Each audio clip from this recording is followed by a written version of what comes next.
Hey, I know you're hurting right now, and I'm not going to insult you with some empty, stay strong, bro speech. That kind of talk doesn't reach the place you're in. I know, because I've been there. I've sat in the silence, staring at my phone, praying for a text that never came. I've scrolled through old pictures like they might somehow bring back what was lost. I felt the weight of memories hit like a punch to the chest, like the air had been sucked out of the room, and I was left gasping in a space that used to feel like home. And I know people are probably telling you the usual: go no contact. If you disappear, she'll miss you. She can't forget you if you vanish. But let me ask you something real. Are you actually healing, or are you just waiting? Because here's what no one tells you.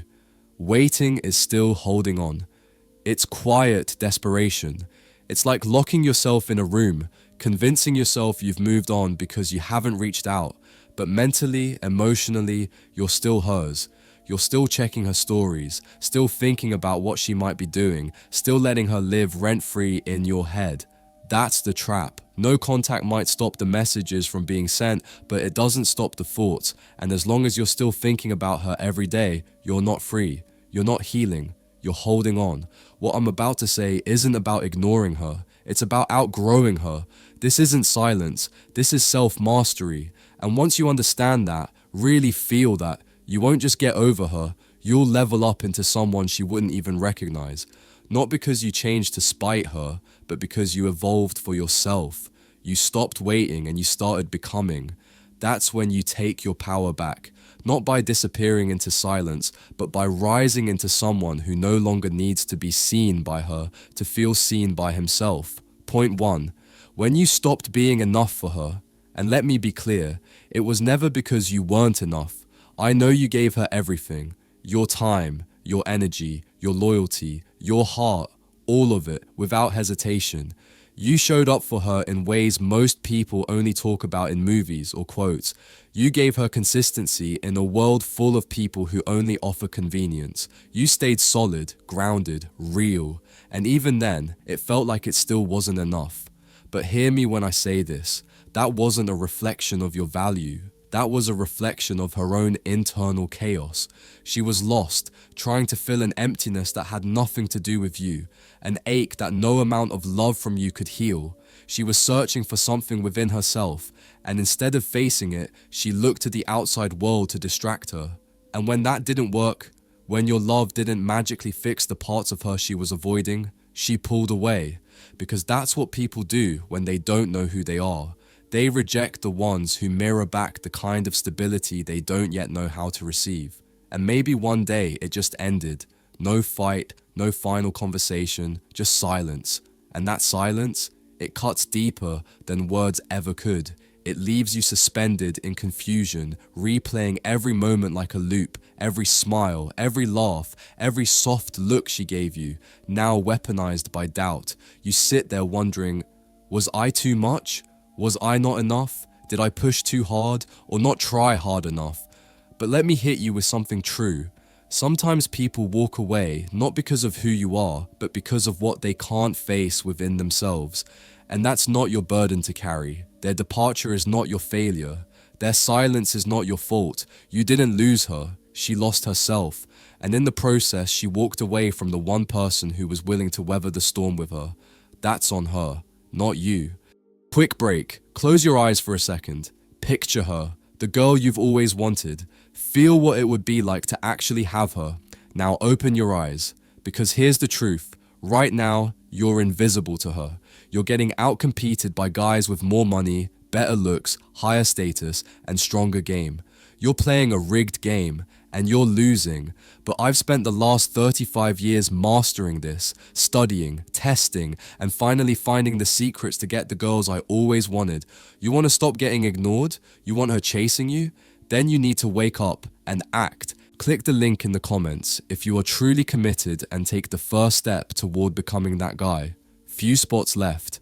Be fast or miss out your last chance to make her yours. Let's get back to it. Point 2. No contact isn't power. It's pause. Everyone told you to do it, right? To disappear, to block her, unfollow, delete the thread, cut the line cold and clean. So you did it. You listened. You went dark like they said. You stopped texting. You dropped off her radar completely. On the outside, it looked like strength, like control, like you were finally doing what needed to be done. But let's talk about what it really felt like on the inside. You were sitting in your own silence, not like a monk in peace, but like a man bleeding in quiet, trying to convince himself that silence meant healing, that solitude meant freedom. But if you're being honest with yourself, it didn't feel like power. It felt like emotional solitary confinement, because even though your hand stopped reaching out, your heart was still wide open, still hoping, still waiting. Every day you were secretly watching from the shadows, wondering if she'd notice you were gone, waiting for the "I miss you" text that never came, hoping for some kind of sign that she finally realized what she had and what she lost. But here's the part that hurts to admit, yet will set you free. That isn't healing. That's holding on in disguise, because healing doesn't look like waiting for someone to validate your worth. It doesn't come from her text, her apology, or her regret. Real healing starts the moment you stop tying your value to someone else's recognition. The moment you realize that if you're still hoping for her to reach out, then a part of you is still giving her control. And brother, you don't owe her that anymore. No contact was never meant to be a strategy to make her miss you. It was always meant to be a way for you to find yourself again. It's not a punishment for her, it's a sanctuary for you. It's not revenge, it's a reset. It's not power in the loud dominant sense, it's power in the stillness, the pause. And it's inside that pause that something incredible happens. That's where you rebuild.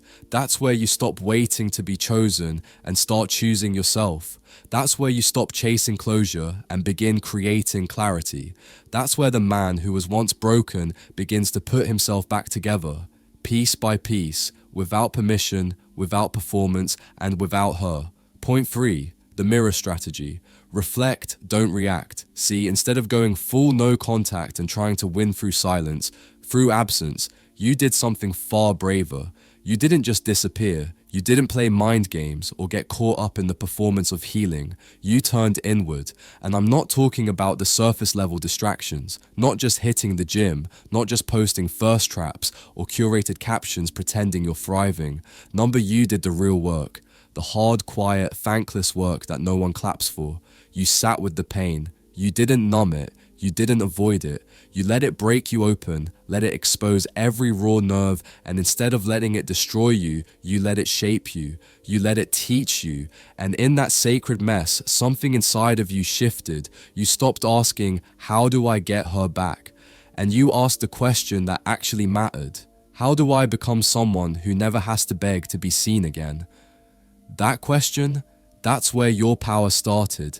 That's where you stopped chasing validation and started building value, the kind that doesn't need to be noticed to exist. You started moving in silence, not out of strategy, but out of self-respect. You weren't trying to prove anything. You weren't waiting for her to see. You were becoming someone you could finally look in the mirror and be proud of, someone you genuinely respected. You didn't spiral. You didn't stalk her pages or block her out of spite. You didn't let your healing become a show. You just became a mirror. And here's the powerful part. Eventually, yeah, she looked into that mirror. Because they always do. Curiosity, nostalgia, regret. Whatever brought her back to look, she did. But the man staring back at her, he wasn't the broken version she left behind. He wasn't standing there hoping, aching, needing. He was steady, healed, clear, and unfazed. And that's when it hits different, because healing that isn't performed but lived, that's undeniable. That's the kind of growth that can't be faked. And when she saw that reflection, that version of you who rose from the wreckage and didn't flinch, that's when she finally understood. You didn't move on to hurt her. You evolved because she couldn't come with you. Point 4. Why they always come back and why it's always too late.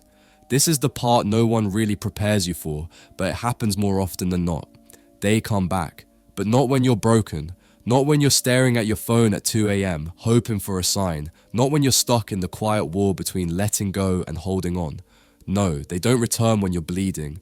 They come back when you've already begun to heal, when you've picked yourself up, piece by piece, when you're no longer trying to be seen, no longer aching to be remembered. They come back the moment they feel it, that invisible shift in the air when your energy detaches, when your soul finally whispers, I don't need them anymore. That's when they reappear. And it's not because they've grown. It's not because they suddenly woke up with clarity or maturity or some newfound understanding of your worth. Most of the time, it's because they can't stand the idea that you moved on, that you found peace without them, that they no longer live rent-free in your mind. It's the ego, not the heart, that brings them back. So they test the waters.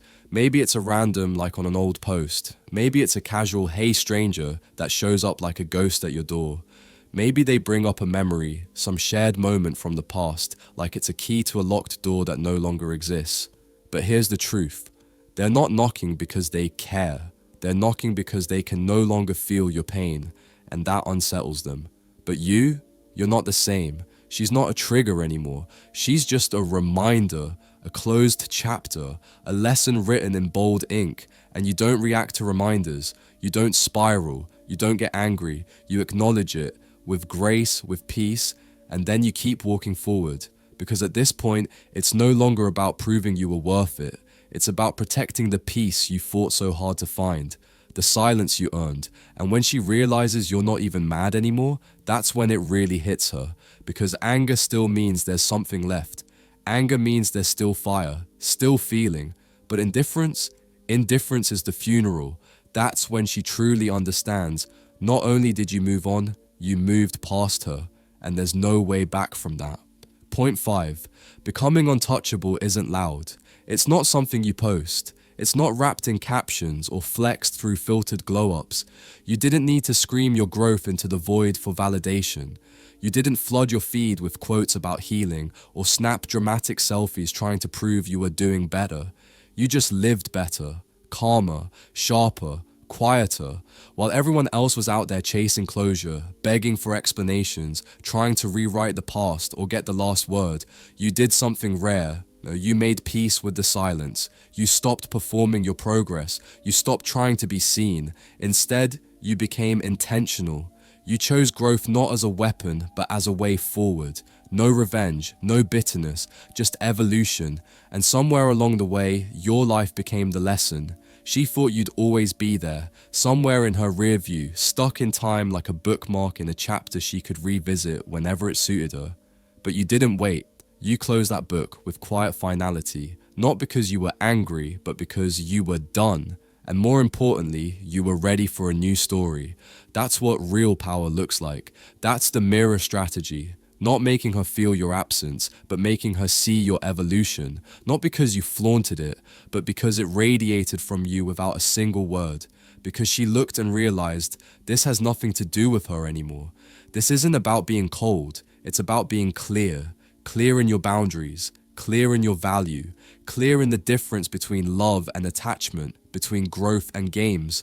So stop asking, will they come back? And start asking, how far can I go without them? That question is where your freedom lives.